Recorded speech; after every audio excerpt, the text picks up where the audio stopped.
우리가 거꾸로 보고 있는 건 아닐까?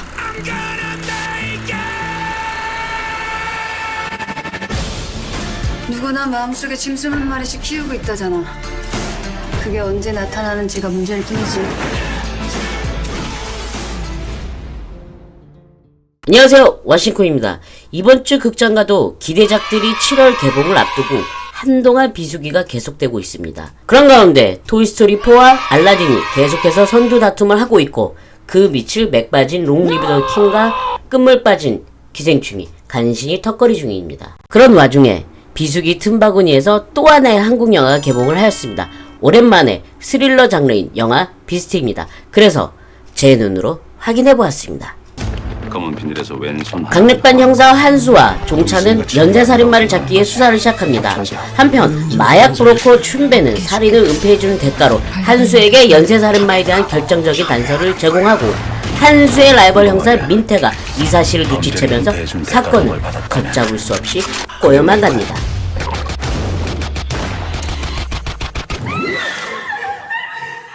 그럴만한 가치가 있는 거였겠지.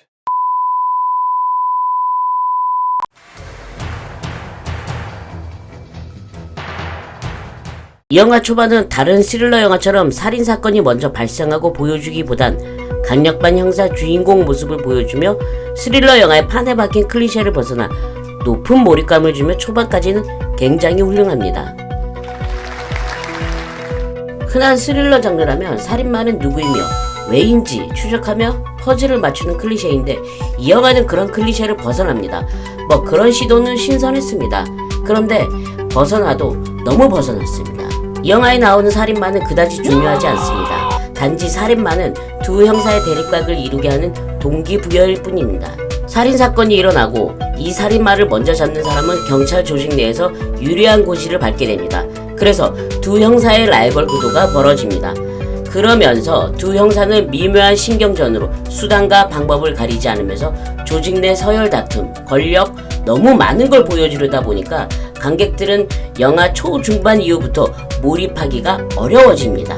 너무 많은 주요 인물이 나오고 너무 많은 사건들이 얽혀있고, 그러다 보니 할 말은 많은데 개연성은 떨어지고 자연히 보는 관객들은 지루함을 느낄 수밖에 없습니다.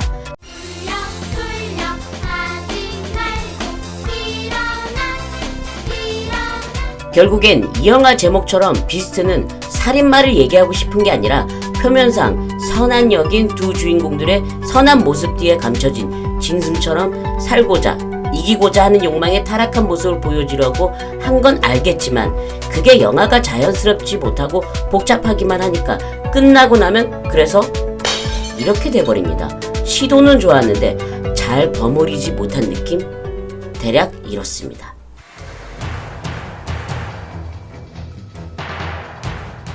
이 영화는 앞서 말했듯이 주요 사건들에 얽혀있는 인물들, 그러니까 영화에서 그냥 스쳐가는 인물들이 아닌 중요한 인물들이 너무 많이 나옵니다. 그 중에서도 가장 아쉬운 캐릭터는 이 두 인물, 강력반 형사 종찬과 마약 브로커 춘배입니다. 우선 강력반 형사 종찬은 주인공 캐릭터의 후배이자 파트너 형사로서 사건을 같이 파헤치거나 사건의 중요한 키포인트를 지닌 인물로 생각했으나 등장 1시간 만에 사망합니다.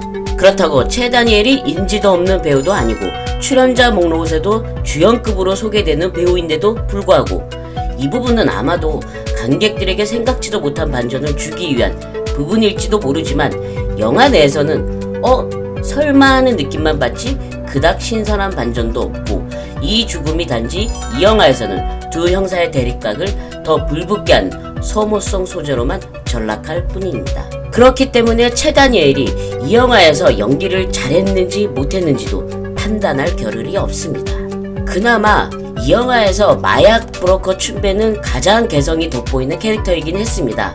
그런데 개성만 돋보였지 그 이상도 그 이하도 아니었습니다. 주인공을 더 힘들게만 할 뿐이지 영화 속에서는 그닥 자연스럽지 못하고 개연성 없이 나오다 보니 더욱 몰입하기 힘들었는지도 모릅니다.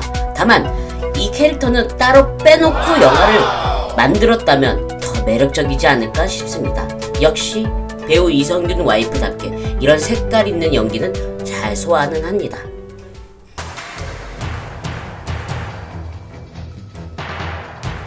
이 영화의 감독인 이종호 감독은 엄정화 주연의 베스트셀러라는 스릴러 장르로 데뷔하여 그 외에도 수많은 스릴러 영화의 각색 작업에 참여한 감독입니다.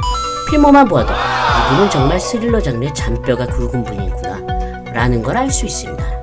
그래서 개연성 부족하고 스토리 늘어진 영화임에도 충분한 긴장감은 중간중간 잘 살리고 있습니다. 그런데 그게 영화가 전체적으로 부족하다 보니 상황만으로 긴장감을 주기보단 원초적인 긴장된 음악만으로 분위기를 만들어냅니다. 대략 이렇게 말입니다.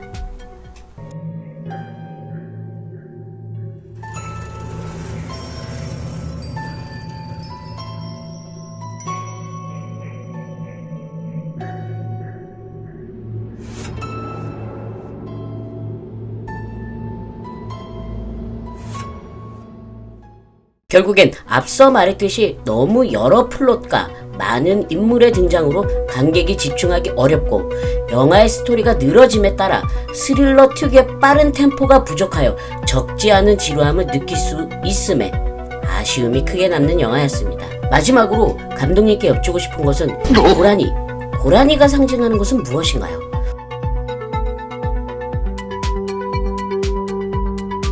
이 영화 제작비는 약 85억, 손익분기점은 관객수 약 200만 명 정도 되겠습니다. 이제 곧 스파이더맨도 올 테고 줄줄이 스케일 큰 작품들이 개봉을 앞둘 텐데 앞으로의 전망은 좀 어둡습니다. 배우들의 연기는 참 좋은 영화인데. 새벽에 낚시꾼이 신고를 했어. 검은 네, 비닐에서 왼손 와싱코의 하나 총평입니다.